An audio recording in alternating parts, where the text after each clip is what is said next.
Okay, here we got 4 Watkins V-fronted amplifiers to have a look at and just see if there are any differences between them.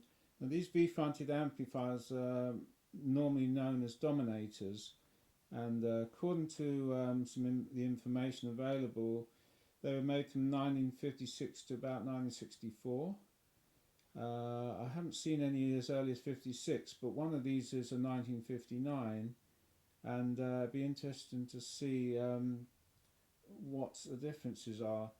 Now, there are 2 colours here. One is this sort of lighter blue colour, and then you've got this green colour. But besides that, they've all got basically the same grill cloth and brass nameplates and same handles, like luggage handles. And but the control panels are different. These 2, the light blue ones, have got cutouts in the top of the control panels, and these big sort of knobs. And these 2, which I think are probably the same amp, have got these wrap-round control panels. Now, looking at these 2 here, I think they're basically the same. It says Dominator on it, and it's got input for microphone. It's marked the sort of microphones you could buy. You've got crystal, dynamic, ribbon, high and low tone, tremolo, volume and tone, 4 inputs, and that's a foot switch connection there. And a very large grill on the back, and a centre hole for the cable, where you could probably put the foot switch as well, but the mains cable. Now, looking at this one here, which appears to be the same, again the centre hole, it's got a Watkins nameplate, the grill, this one's a bit loose, and the same, about exactly the same control panel as the other one. So these 2 could be exactly the same, but you never know till you open these amps, because Charlie Watkins never seemed to keep the circuit design the same. There always seem to be variations. Now, I happen to have an old WEM catalogue here from about I don't know, 50 years ago perhaps. And it shows the V-fronted amp here. And this looks like it was a darker one than the light blue one I got down there. And W3, so W3, it says somewhere here. They made a lot of amps. There's a Scout, Clubman, there's the Copycat, and somewhere here. W3 Dominator, a smooth and powerful 15-watt model, developed its full output with a twin 10-inch speaker battery.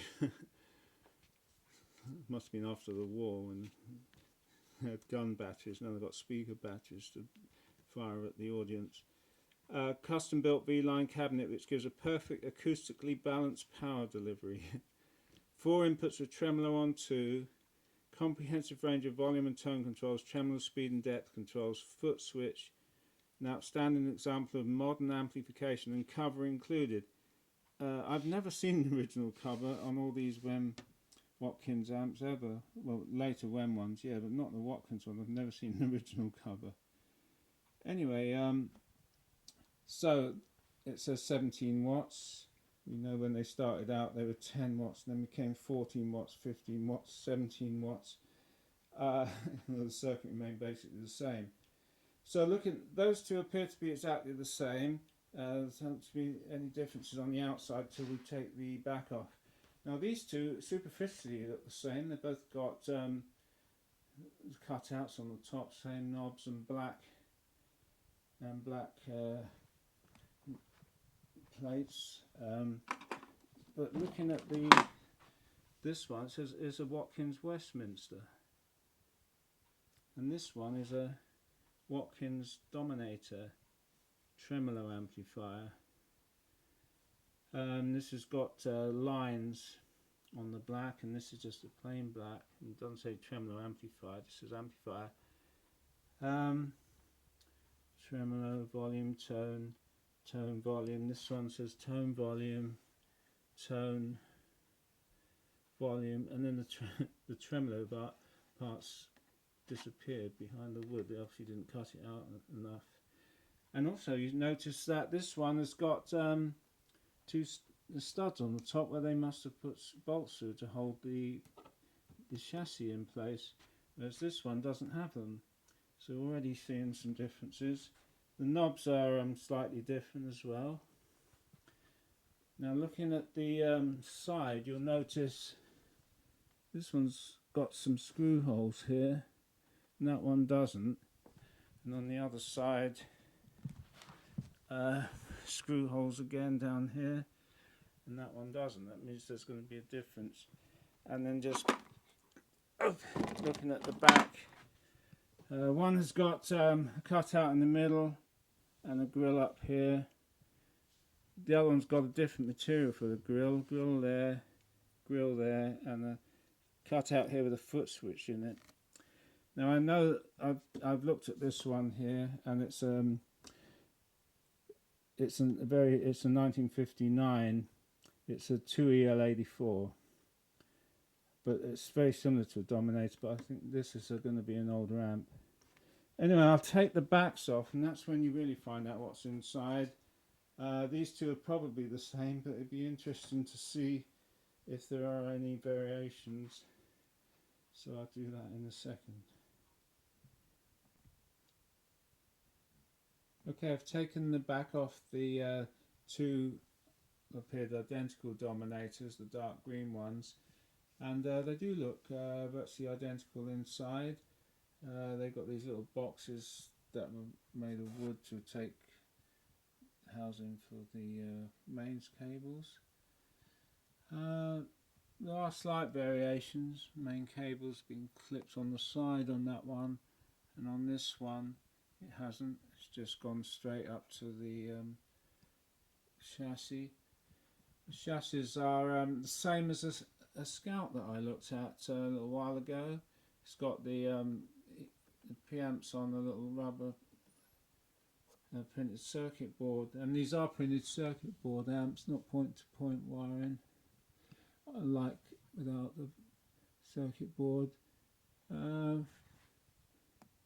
They've got EZ81s. The valves have been changed, and this valve here has failed. And they look pretty much the same. They've got the two ELAC 10-inch speakers. This one's been wired on the right, and it's got a little block connector. And this one has been wired up to the transformer. So it is possible. I don't know why. That's got a block connector. It looks like it looks old enough to have been done at manufacture. Anyway, so there's a variation. Now looking at the circuit boards themselves, initially they look exactly the same. They've got these very old capacitors where the paper's coming off, but this one's got these little fine tubular capacitors there, are red Hunt capacitors. And on this board here you've got a different type of capacitor, different make. All the way along they've used this make instead on this board. These yellow ones are the same. Wiring looks very similar, transformer looks the same, fuses, chassis gold. So they look like they're going to be the same. Okay, this is what I found on the Scout as well. The mains, you've got positive, negative, the AC mains coming in, got a fuse on each. But the earth goes to here on the transformer, and it should be bonded to the chassis for safety.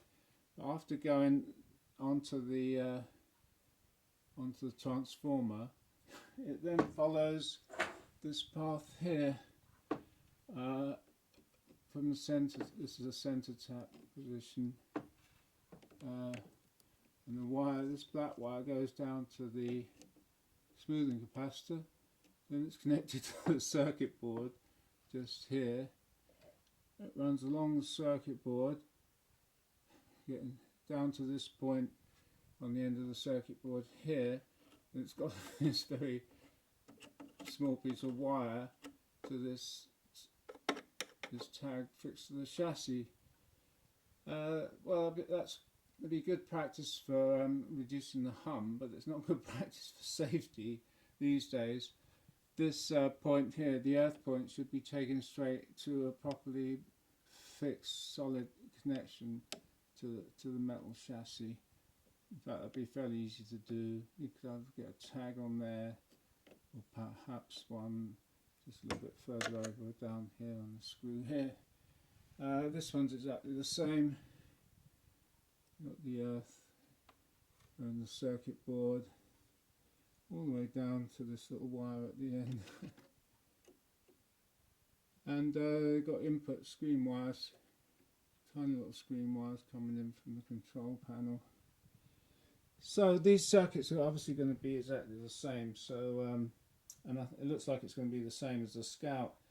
Looking at these electrolytic capacitors, I'm not sure they're going to be in very good condition. But it's an interesting exercise just to see. These amps aren't going to be used for gigging anymore. They're more of a collector's item. So that's those two amps, and then oh yeah, there's one more thing. This one's actually got a serial number, a piece of paper just in here, number 3862. This one doesn't appear to have a serial number anywhere. It's either fallen out and blown away, or never had one. But otherwise, the speaker's got exactly the same numbers on them: 10N78, 10N78. So I'll have a look at the other two light blue ones next. I'll take the backs off them. I know one's a Westminster and one's a Dominator, so it'll be interesting to see what the differences are. They're going to be totally different, those two. Okay, I've taken the back of the two Westminster, two V-fronted light blue amps. One is a Westminster and the other's a Dominator. Westminster and Dominator. From the outside, they look very similar, but inside they're completely different. Now this one I know I've looked at before is a 1959 circuit, an unusual circuit, and it's one of the ones where the output and power supply sections in the bottom screw to the bottom of the case, and the preamp is on a tag board in the top. And as you can see, it's got the speakers mounted high up in the case. Normally in all these V-fronts you will notice that the speakers are actually mounted towards the bottom. And so if you ever come across a V-front and you see the speakers mounted high up, I think that means it's older, one of the older ones. Anyway, also with this one here, this circuit board, I mean, this amp has been modified, unfortunately, but the circuit board is the Westminster chassis, which also obviously has become called the Dominator chassis, and it's still the same as I've seen in the Westminster I've got. It's exactly the same. You've got two ECC83s,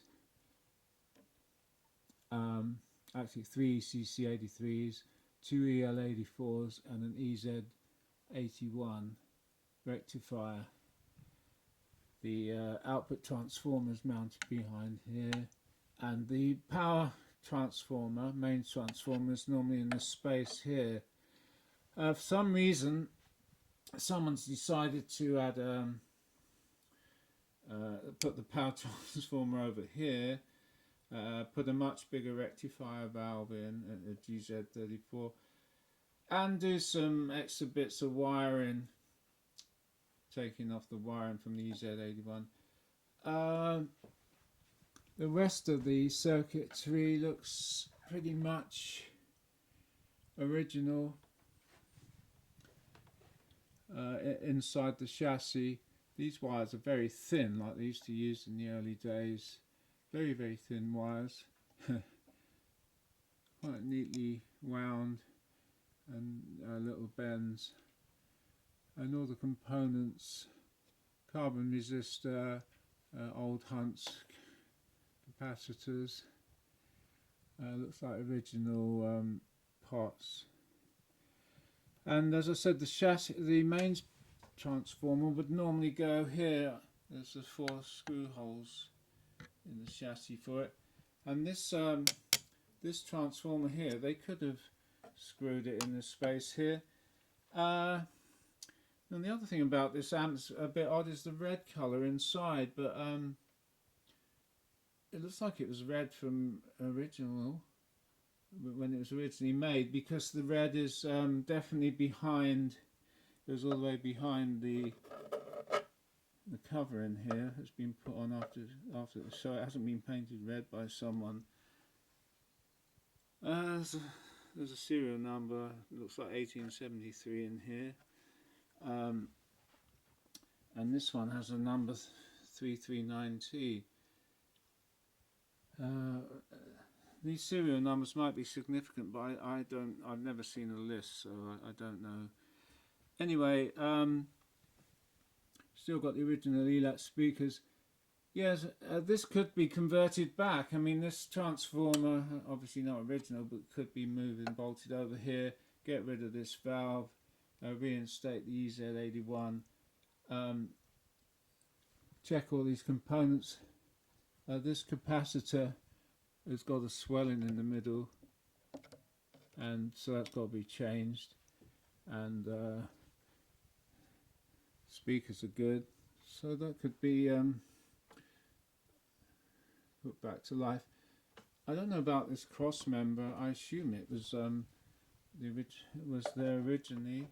I don't know. Normally the transformer on my other Westminster smaller amp is fixed on this and then bolted to the side of the case, but this one, these holes, 4 holes here line up with these 4 holes, so I'm assuming it was bolted in there, and this must have been in there when it was originally made. I don't know everything about, well, I don't know a lot about Watkins amps, so somebody can possibly tell me more about that. There's a little Watkins plate in here. I don't know whether that was, I haven't seen these on these chassis before. It says, this is Watkins Electric Music Limited, model 20-T, serial number, can't read it. So I don't know if someone's got that from somewhere else, or whether that was originally on the chassis. I've never seen one before, but again, I haven't seen that many. This amp still has the original foot switches, which are nice. They often go missing. And there was here a little housing, which there's a hole in the back of the cabinet, and a housing here where you push this mains lead and everything in, stop it going in too far.